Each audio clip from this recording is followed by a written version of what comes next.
This is the Torg Eternity Delphi Council Debriefings, where the storm has a name. Once again, we are your hosts, Leamon, Mark, and Jay.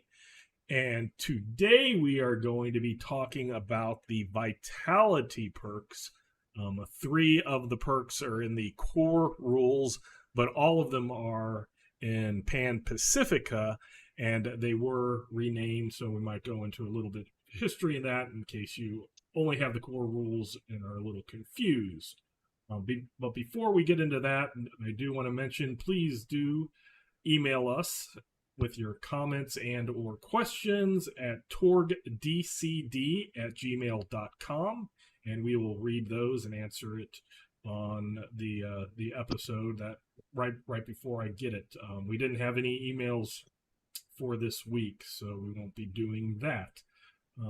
Other than that, let's go ahead then and jump into Vitality perks. So in the core book, and this would be depending on how you've either heard it or which language you are using, there are Ki or Chi perks, and maybe even Kai perks. I've heard it in all different ways. That name had changed. I want to say during development of Pan Pacifica was going to be Breath perks or breathing perks, something like that, but they are Vitality perks.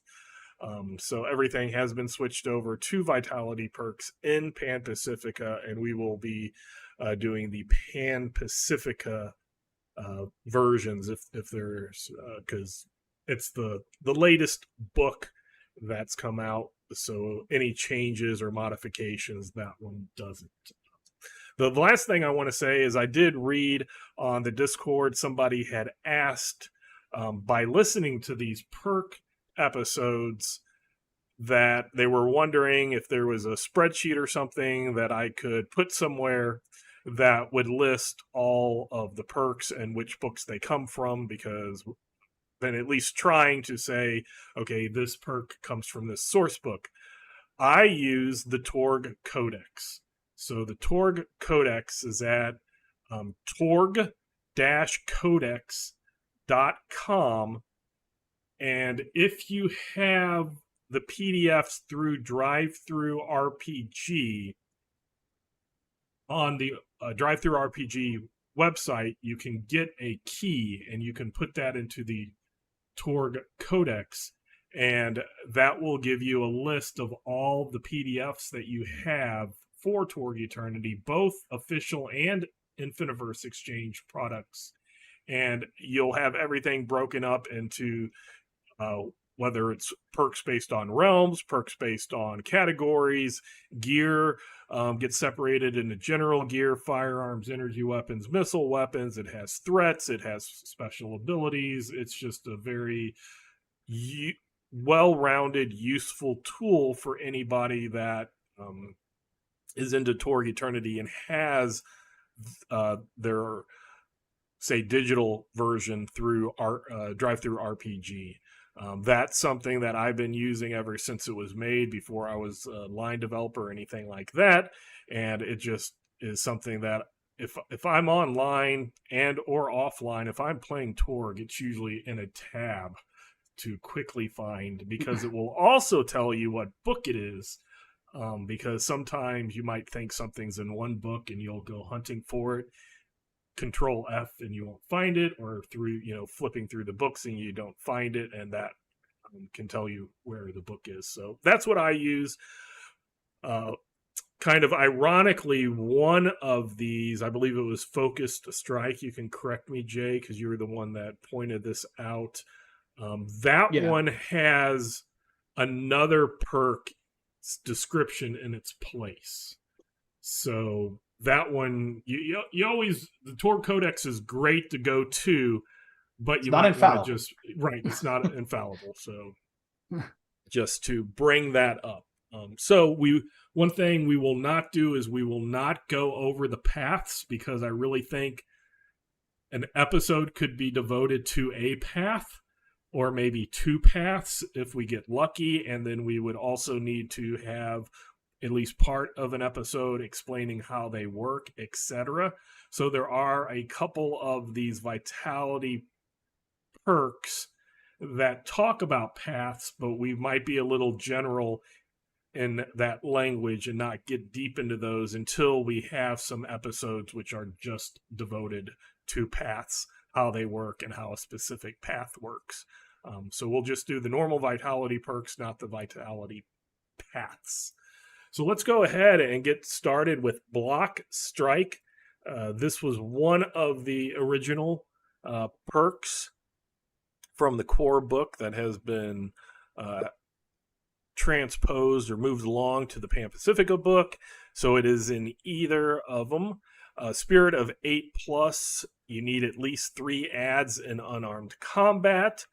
And basically, a martial artist, if you get missed by a foe with a melee attack, so if a person attempts a melee attack on you, they may suffer, and what that means is the martial art person, the person with Block Strike, if they get attacked and are missed, they can suffer. It's been called different things. They can suffer, they can take, they can spend, but they get a point of shock to immediately make a melee attack of her own against that opponent.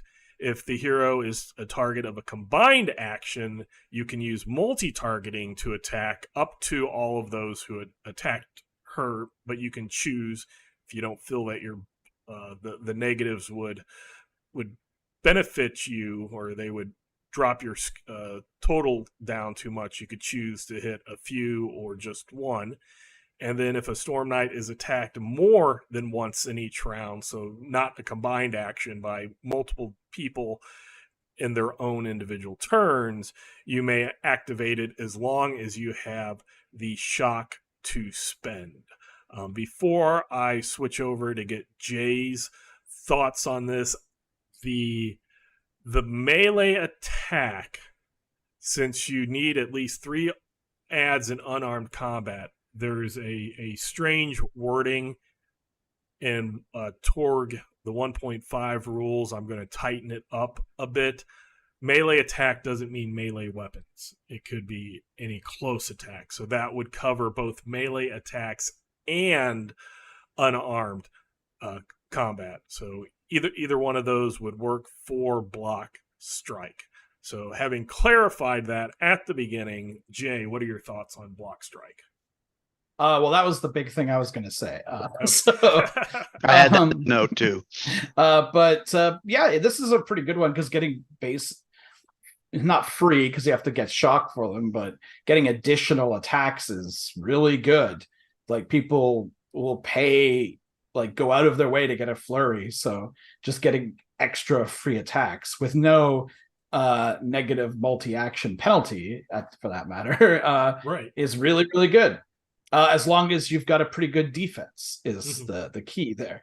And with the combined attack is probably less likely to happen because if the GM has put a bunch of guys around you and they're combining, the odds are they're probably going to hit you. So you're more likely to get missed by singles. But yeah, you can just sort of set it up that way almost. It's almost good for you just to move into position, not even initiate an attack yourself and go full defense. Actually, that's a good point. Would you be able to make be able to make a Block Strike? Yeah. Doesn't say you have to have an action.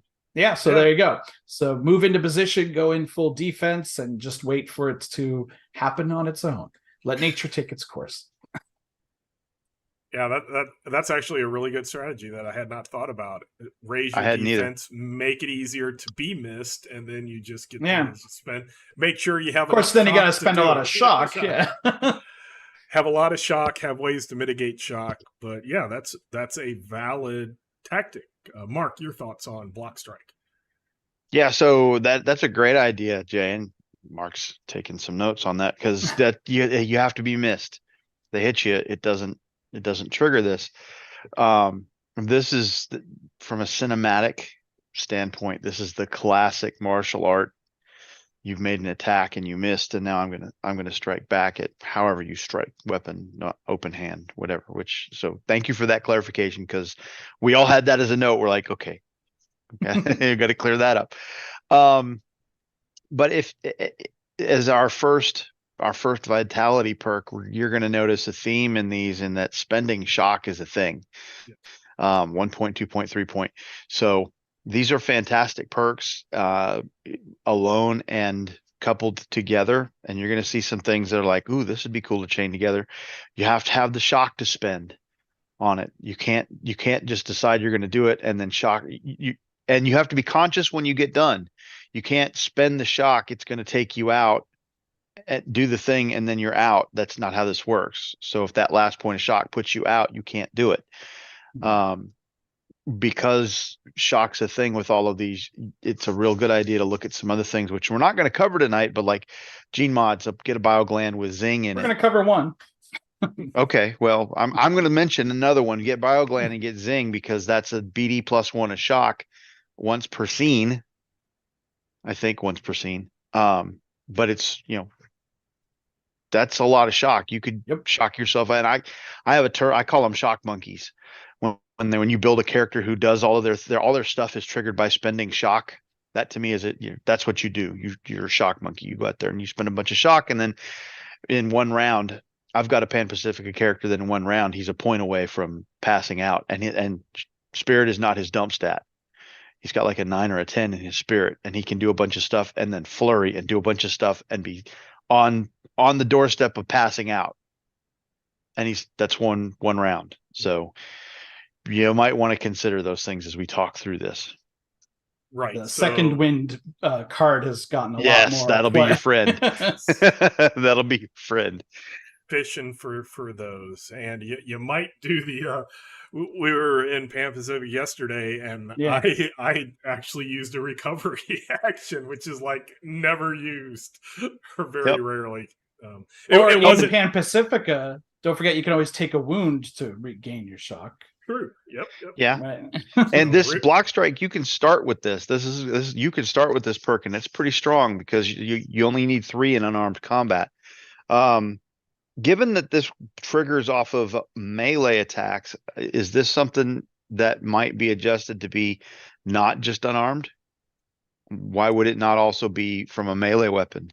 Well, the requirement is unarmed. You or your opponent could have a melee weapon. It could be melee weapon or unarmed. Well, but that's my question: is why couldn't we make why couldn't the requirement? Why does the requirement have to be unarmed? If you can do it with a weapon, shouldn't it also be melee weapons as either? I'm just asking a question. It's more of unarmed combat is the staple base for martial arts. So fair. Before you're not wrong.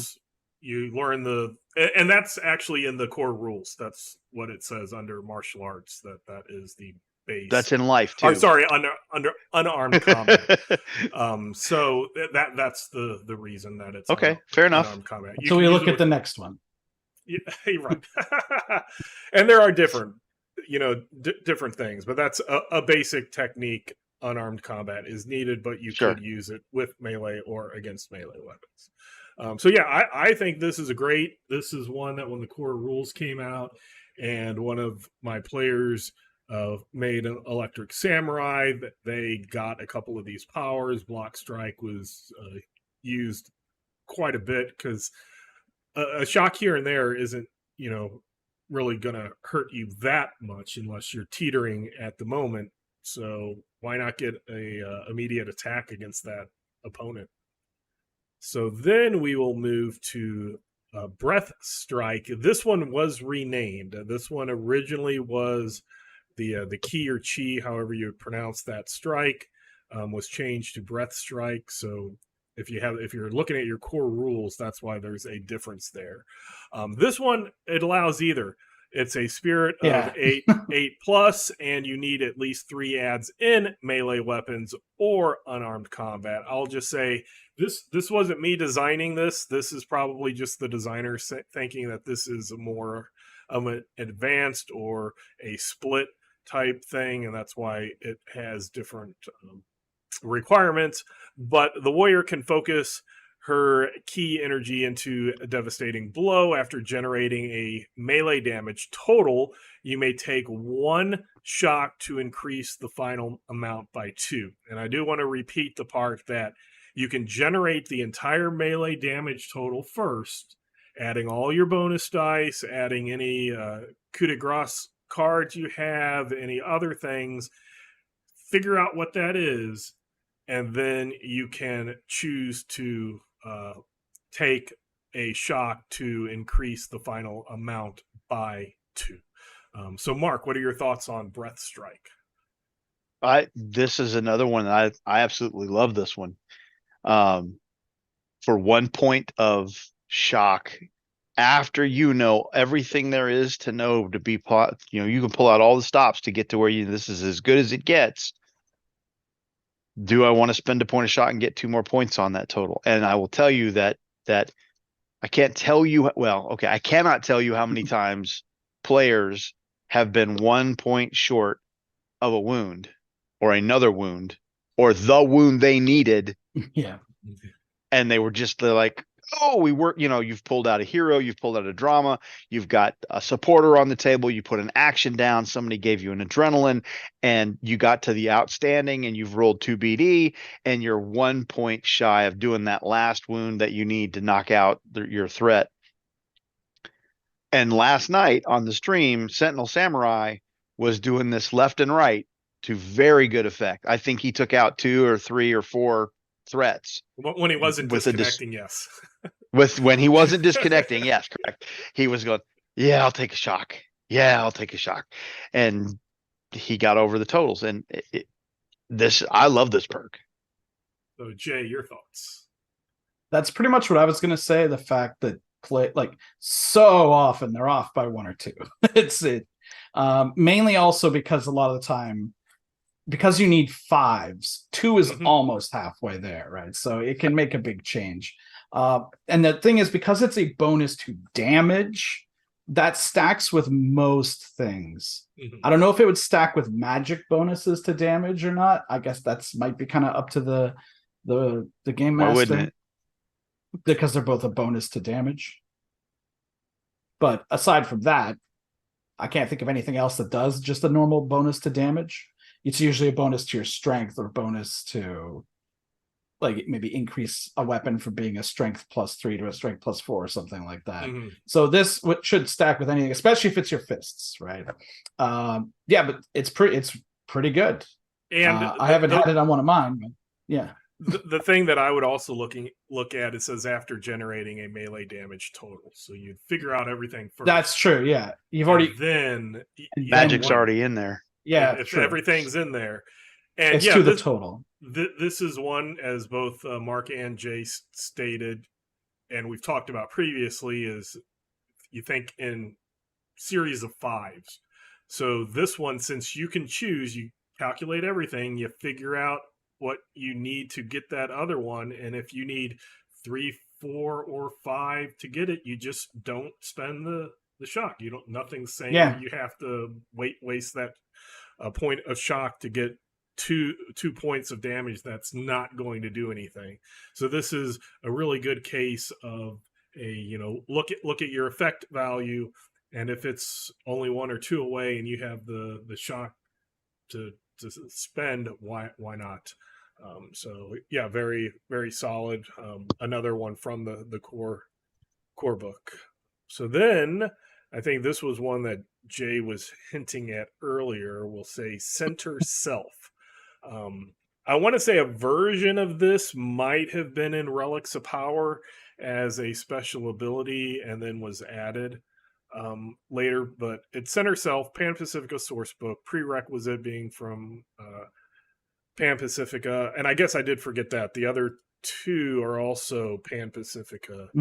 Yeah, all of them. Requirements. So these are a lot of the Pan Pacifica things don't have star perks, but these are star perks. Right. So these all of the vitality perks. Yeah.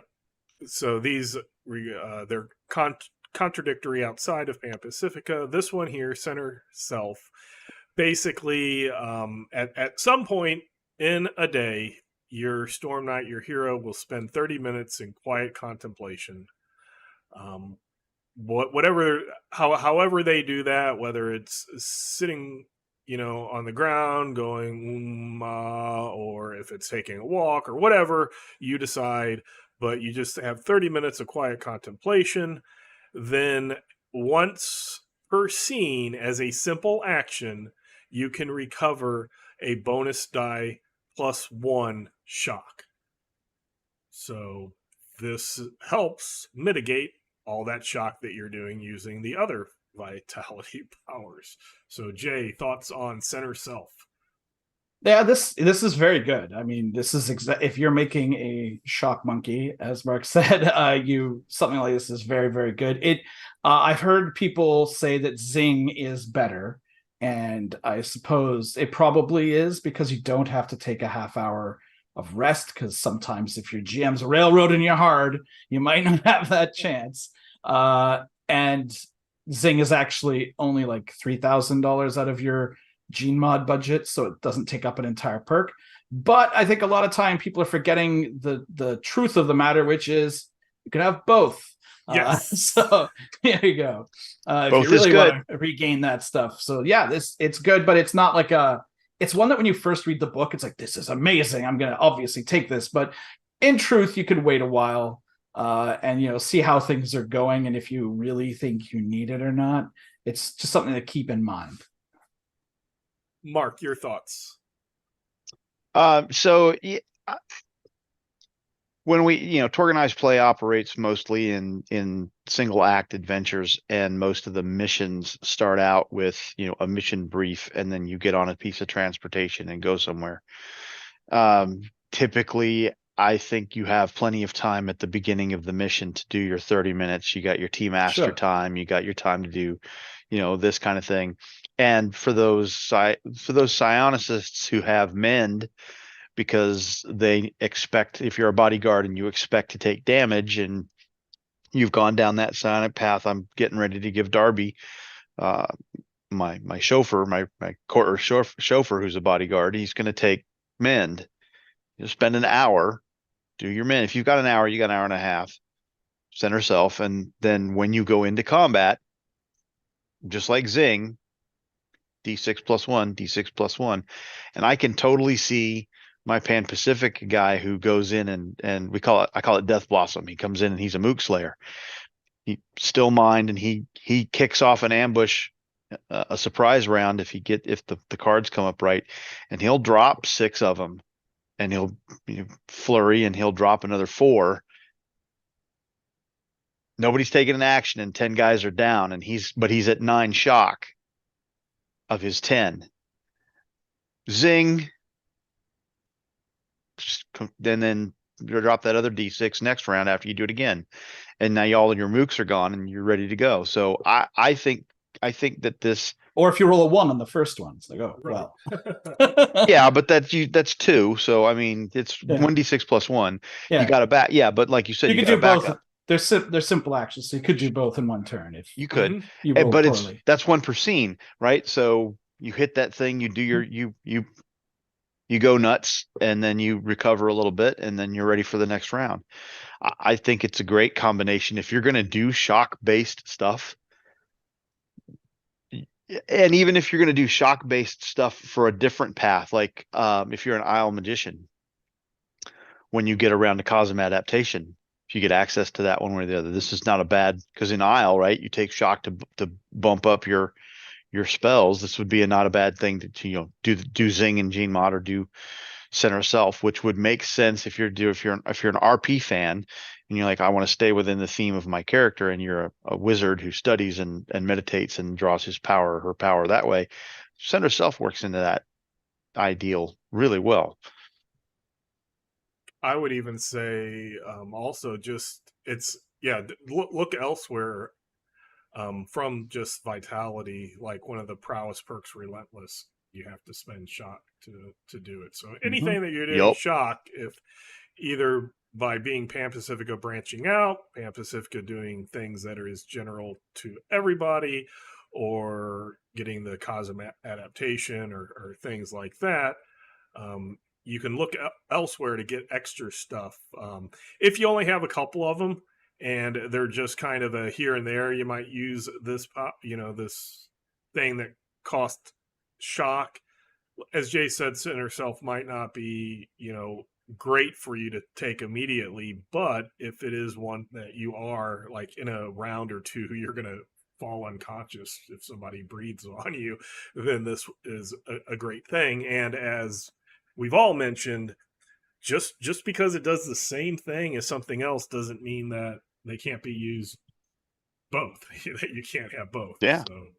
Well, I mean, this is not a bad advancement path for a realm runner, because Cosm Adaptation, if you're a realm runner at beta clearance, you get Cosm Adaptation at beta clearance. So 50 XP in, boom, you got access to any one category you want from any other Cosm through that perk, right? And prowess perks are fantastic. I don't know a realm runner out there that doesn't have a couple prowess perks, just because that's one of the easiest things for them to take. It really complements what they do. So you get that Cosm Adaptation, you come over here and you start building out your vitality perks, because that's the tree you took. And it's not even a tree, but now it's a big one. Yeah. And it's a big category. It's not 2 or 3. It's 7. So plus all the paths. Well, paths are paths in the vitality. Do they count too? They're vitality perks. Okay, we're going to count paths too. Okay. Yep.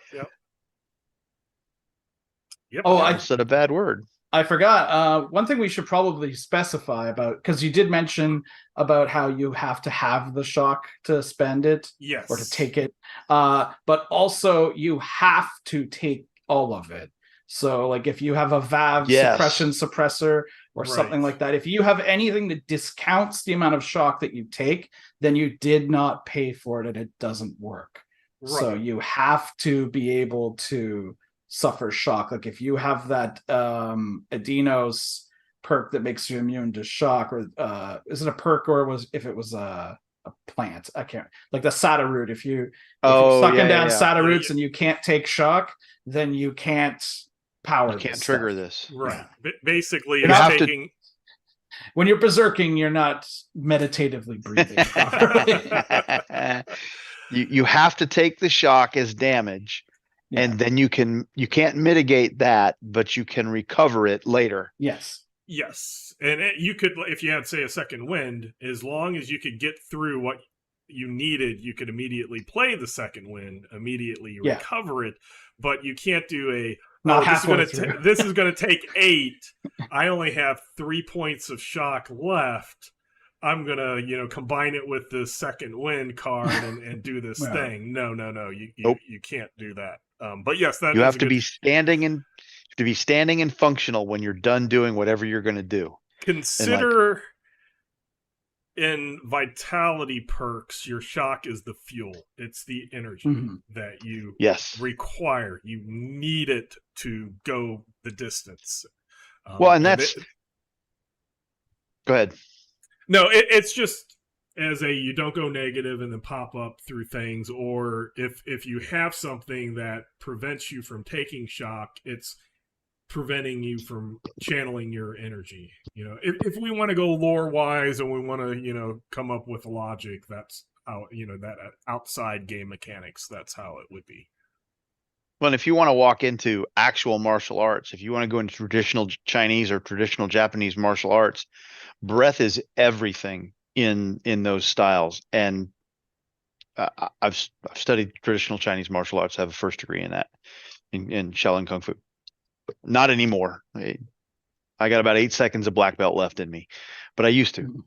Breathing, that skill level, that's everything. And they train in that. And that's what this is built around. That's why it was called breath originally, was because your breathing powers your chi. And that's what my style called it, chi. And that's what moves the energy through your body. And then you learn to focus it and push it out and do your thing.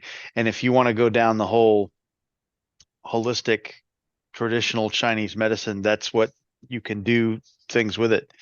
From a scientific standpoint, the breathing, learning to breathe as you move, you become more efficient in how you exchange oxygen from your lungs to your bloodstream, which is the fuel for what keeps you going in your cardio. So if you want to put scientific stuff to it and take the mystical stuff out of it, that's why it fuels your energy and your powers, and your muscles work better. So that's the goal, the real world stuff behind breath perks or vitality perks. That's why it was called breath in the original, I imagine. Well, it was not involved. It was the chi, the key perks, but in the original Pan Pacifica, when it was being written, it was breath, and then it got switched to vitality.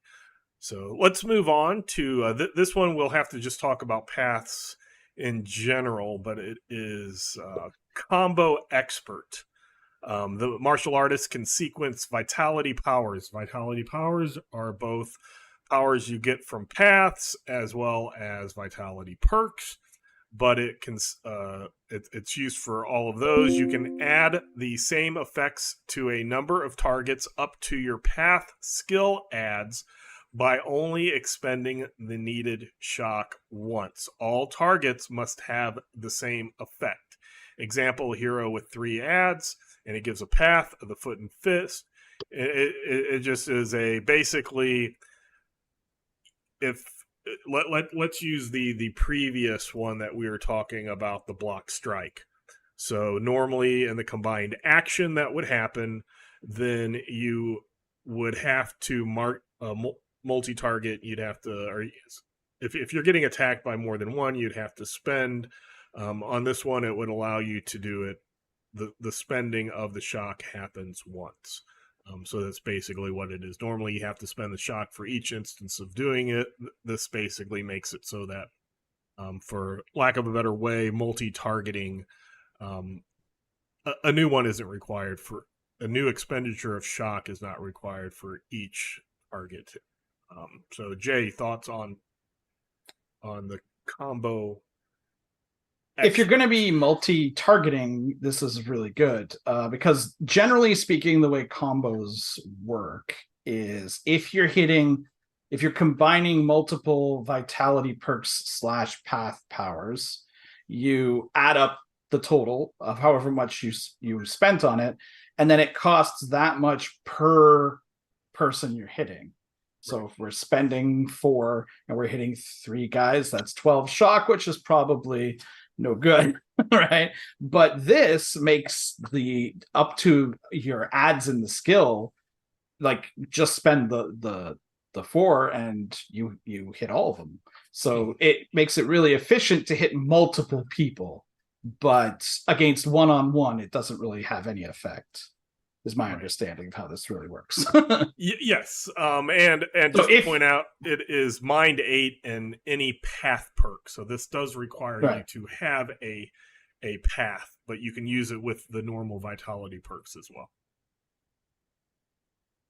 Yeah, but it also does, and even with regular combos, this still limits it. You cannot change the amount that you spend on each person. Like you can't totally nail the first guy and then only just do like the +2 to hit on the next ones and forget all the extra stuff. Like it always has to be the same thing on all of them. Same with combo expert as well, but you don't have to pay for it past the first one unless you go really crazy with it. Mark, your thoughts on combo expert? Yeah, if you're gonna take a path that you ever decide you want to be effective against more than one target, this is a must-have perk. I mean, because we're not doing paths tonight, but if we go into when we get to a path and we start looking at the 5 and the 6 and the 7 step on those paths, and you start building out combos, and they all have a couple of points of shock associated with them, I can promise you that you're going to get to the point where if without this perk, the math is I can't do what I want to do because it would knock me out. And I can only attack a couple of people at a time. Why would I bother to take these perks? Because combo expert now makes it possible. You can't, and that's why this perk requires a path perk, because it's designed to make your path better instead of just dealing with one person at a time and doing your thing, and you're really good and you just blow away one person at a time. Now you can take out 3 or 4 of them, and instead of needing 15, 18, 20 shock, which is easy to come up, math will match that up real quick. You only need to come up with 6 or 5 points or 6 or 7 points of shock to do all the stuff you want to do to those 4 people. And now you're standing there and it's like, it's a game balance thing. It really is, because now you can do what you wanted. And it looks, when you do the theater of the mind thing and you kick this out there and in the mind, you're like, well, this is what I've done. This is classic.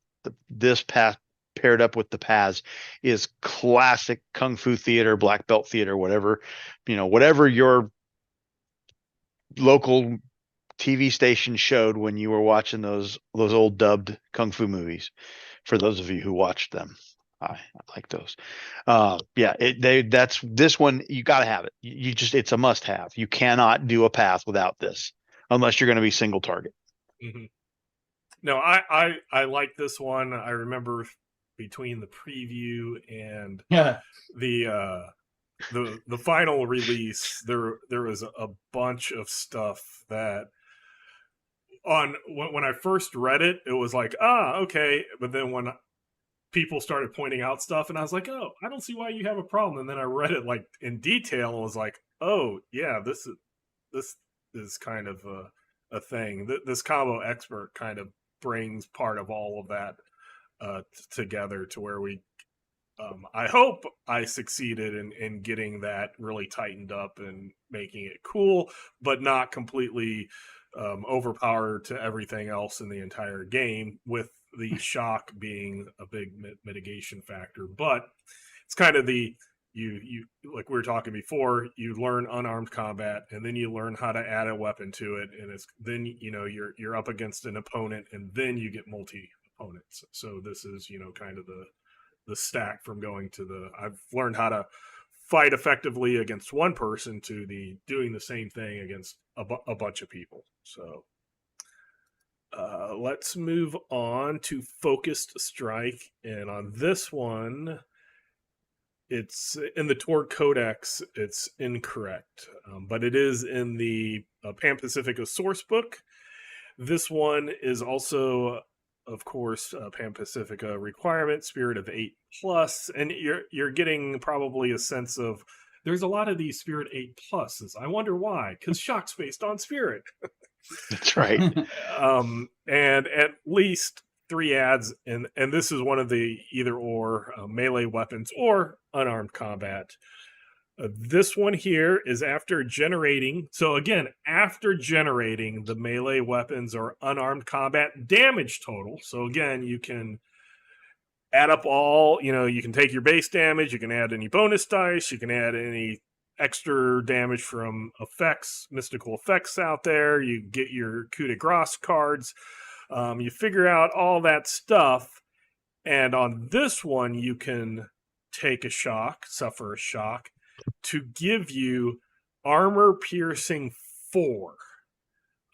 Now, it doesn't stack with, say, you have an electric or a power katana, a power sword with an AP of 2. It doesn't make it an AP 6, but your armor piercing, it would give you a 4.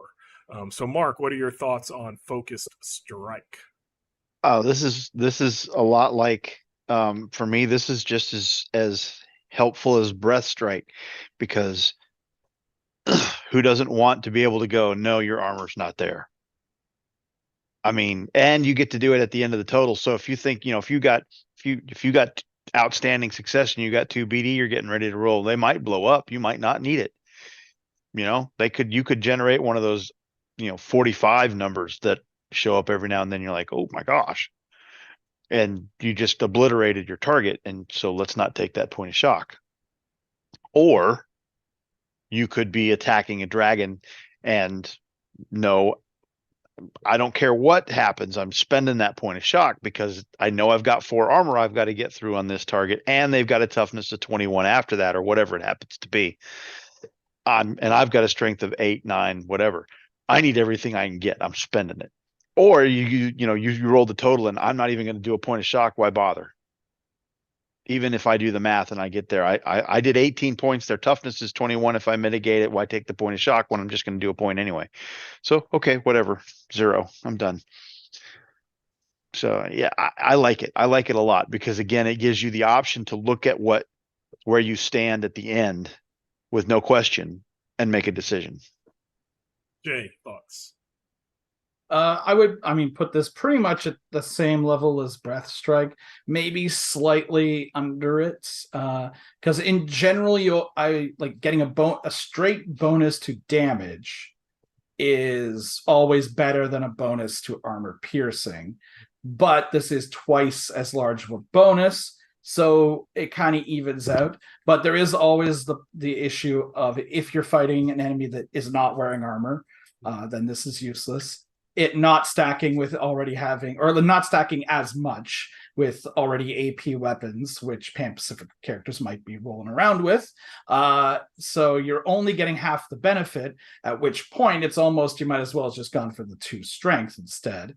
And a lot of time, if you're making the called shot for vitals for the +4 damage, that also tends to ignore armor unless they're wearing like full body armor. So again, you're kind of getting around it. So while this is good, I would go Breath Strike over it. But again, in the same talk as the center self, why not spend 2 shock to increase the AP by 4 and the damage by 2, right? And have you might have hit the wound exactly, and if they have 3 or 4 armor, use that's this the 5 plus the 2. Boom, there's your 5, and you've already you've got a full wound. You completely upped your damage by 5. So yeah, you have the you have the option to create a wound. 6 points on a heavily armored character, and we're in Pan Pacifica, so power suits, full body armor. That's +3. Some of them are +4 if you got the armor mod. And you're in the right world for that. Yep. Armor +4, while not the max, is one of the higher ones. There's very few that have a +5. They're usually like holy or artifacty type armors. 2 or 3, something like that. So, well, I mean, ballistic vest is +4, but Jay's absolutely right. This is below Breath in that most of the time, as you were pointing out, you're going to be wasting some of that because armor 2. This is all or nothing. 1 point, get 4 AP. They only have AP 2. Well, okay, that extra 2 points doesn't translate to anything. You overcame their armor, but you didn't do anything else. So was it a waste? No, you overcame the 2 points armor. Yeah, and then again, this could be an unarmed combat, so you could have lost your weapon and still have AP with your finger poke of 2. With your fists, yeah. So or your improvised thumb. Weapons. Yep. So yeah, I think that is really good. So another one that's gonna saddle sideways up to the paths is multidisciplined. So this one, again, Pan Pacifica, you need at least 1 path perk and at least 5 adds in that path's skill. And the martial arts mind has expanded such that they can walk a second path. This perk only grants the ability to take another path. It does not grant them the path perk itself. So, Jay, your thoughts on multidiscipline? I think if you're going to take this, you take it as early as humanly possible, so you're not spending a ton of XP for it. Because a person, I just don't really like the perks that are like, this gives you the opportunity to do something, but it doesn't actually get you anything. You just spent a bunch of XP.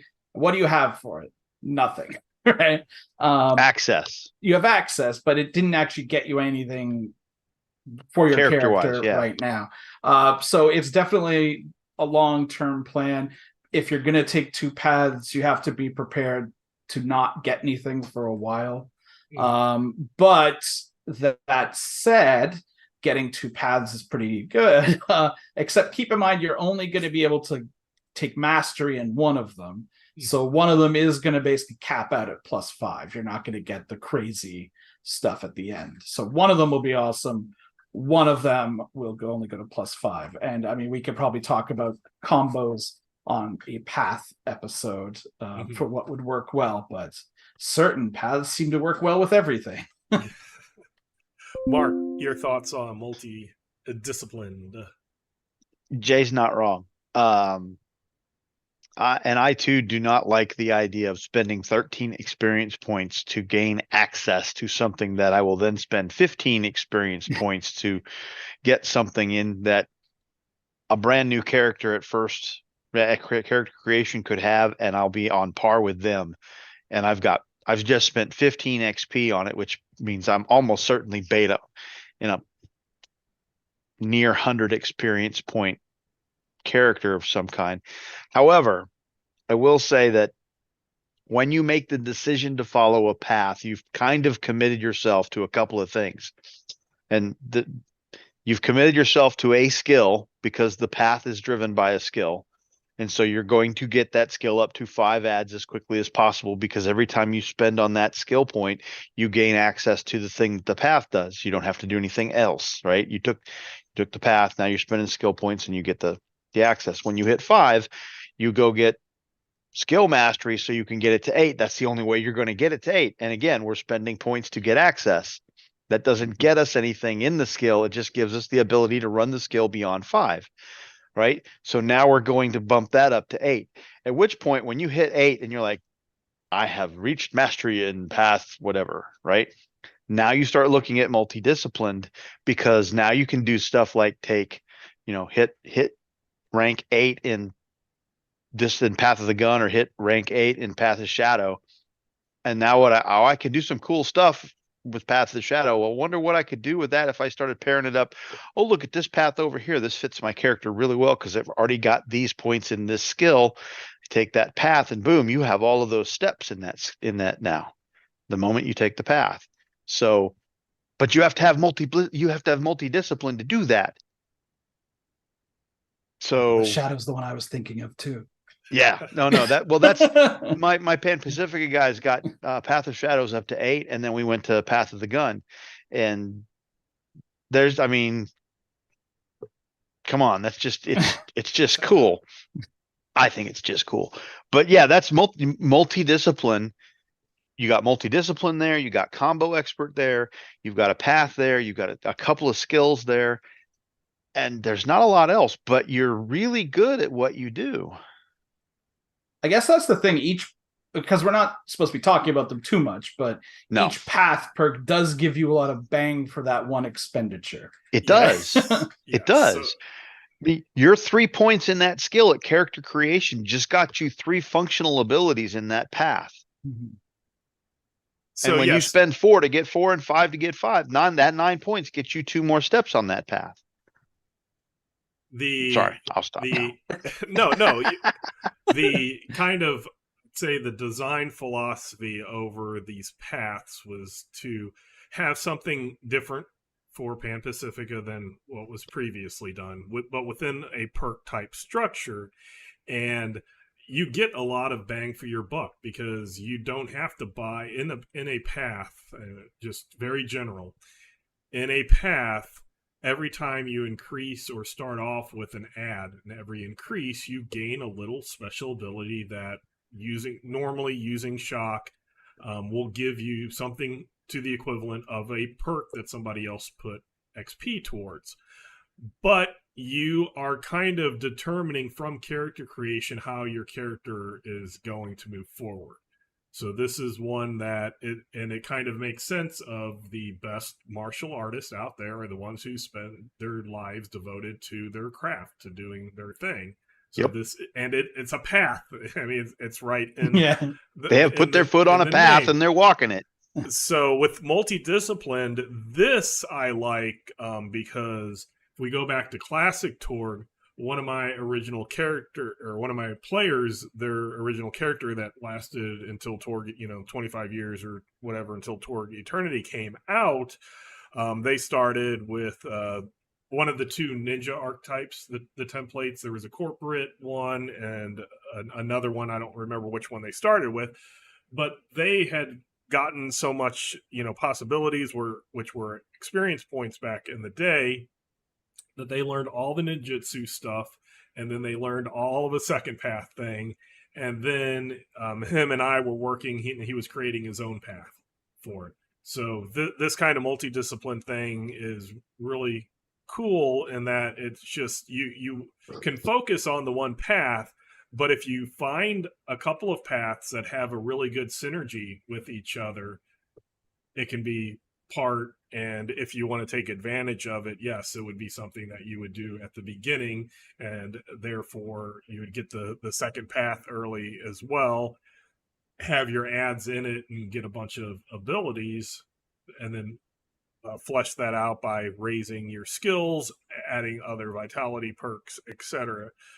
To it. So yes, the whole philosophy behind paths is that you get bang for your buck, but you have these different things that are needed. You need shock, so you're limited by the amount of shock you have. You have to get things like multidisciplined to be able to go out into another path, which, I mean, if you want to call it a feat tax, a perk tax, it's kind of that. But once you get past it, then you get a bunch of benefits for it. So it's kind of front loaded on the cost, but afterwards much easier to get. So multi-disciplined. And then we will go to unflinching.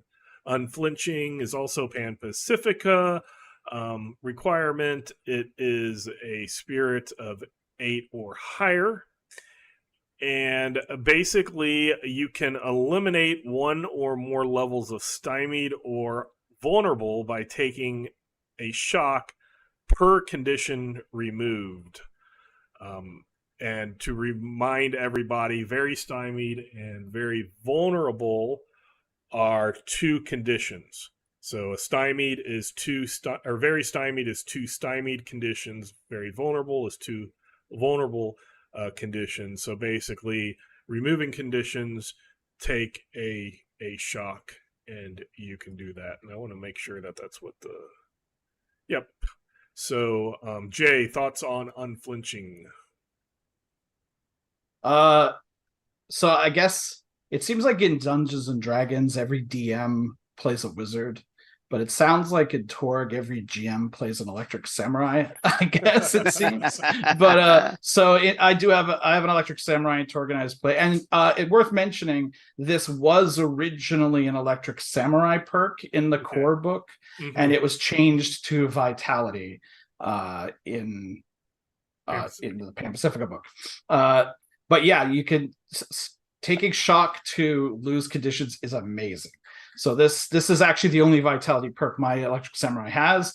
She uses it constantly. Like basically you could just aggressive attack every round and then whoop, lose that. You can, because you make yourself very vulnerable to do so, you can get rid of it. Or, I mean, if you really want, you can, because this is... You can basically do this whenever. It's like a free action. So you can wait to see if you're even being attacked or targeted by anything. But I usually just do it right away just to make things easier. Getting rid of, fail your fear test and become stymied by all those Gospog, that's fine. Whoop, it's gone. Just a little bit extra shock. And we've already talked a lot about how to get shock back and work your shock. So it's pretty doable. I have been knocked out once or twice, but it lets you do some really crazy things, and it makes the GM angry a lot of time, it seems. So that's always good. Mark, your thoughts on unflinching? This is the one vitality perk that I don't like. Personally, for me, I'm not taking it because I've built it down the gene mods path. I go get the gene mod, and I'll take Zing to get that 1D 1 BD of +1 of shock recovery. But then you get Snap too, and where that's another 3,000 on the gene mods. But what Snap 2 does that's better than unflinching is it removes all conditions on you once per scene. Now that's the limitation, once per scene. You can do it anytime you want to spend the shock. And the build that I went down in that Path of Shadows, step 2 is Floating Mind. You take a -2 and you go vulnerable to get a surprise round on your on your opponents, you're vulnerable. So you finish up that round and you've done your thing, and now you have the vulnerable condition on you before, but that's your surprise round. Now they're going to flip the card and we're going to go where everybody gets to act. Well, okay, snap 2, and I don't have that condition anymore. Done. I took the condition, I did the thing. I still have the condition. I snap 2, I don't have the condition anymore, and it's a simple action. So for 3,000 out of my gene mod budget, I've got, well, for 6,000 out of my gene mod budget, I've got something that mitigates a BD +1 of shock, and I've got something that takes away conditions. Now, is it once? It is once per scene. So, but you got to, in order to get rid of very vulnerable, very stymied, that's 4 shock. Mhm. I just spent 4 shock of my fuel that I do stuff to other people to get the conditions off of me. Whereas gene mod snap 2 done off. How often am I going to need to spend 4 shock to get rid of four conditions? I don't know.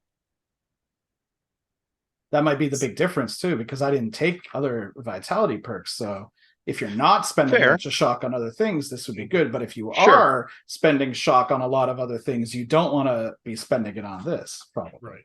Yeah. This so it goes to show there's different ways to go.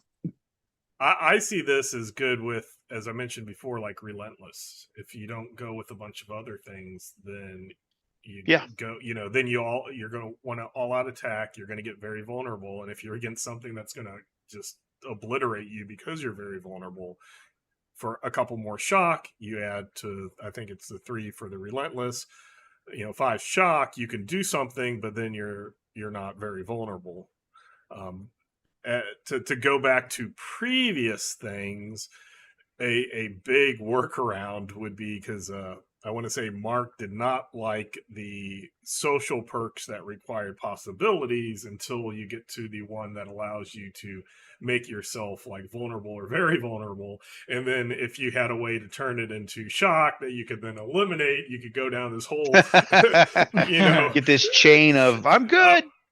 So I see this as conditional. You'll need to determine if it's going to work for you. But if you want to go down this long tree of being able to get rid of conditions or card flips on everybody and take some shock and then mitigate it through another means, and whether that's your second win card that you get everybody to pass to you or trade you for other things. And the other thing is, if you're, for a lot of those social, the person who has the social, you are relying on them to get rid of your conditions, or you're relying on a person with a mystical effect to get rid of your condition. This one, you're able to say, I don't want it on me. As a melee person that doesn't have spells, miracles, social stuff, you can just be combat and say, I don't want it on me, so I'm going to spend a shock or 2. But it's conditional. I do think it is a pretty cool perk, though, if it fits the way that you are building your character. So having said that, we are right on time, and those are the base vitality perks from Pan Pacifica. The paths are considered vitality perks, but they're much more detailed. At some point, we'll probably scatter those around. I think that would be better than just doing like 18 plowing weeks of path after path. So just every once in a while, we might sprinkle in a path here and there as we get through things, kind of like how we alternate between some other topic and then a perk category and that. So having said that, we do thank you for watching and or listening to the Torg Delphi Council debriefings. You can write us, send us your comments and questions at torgdcd@gmail.com. And until then, we just hope you have fun in your own Cosmoverse. Bye, everybody.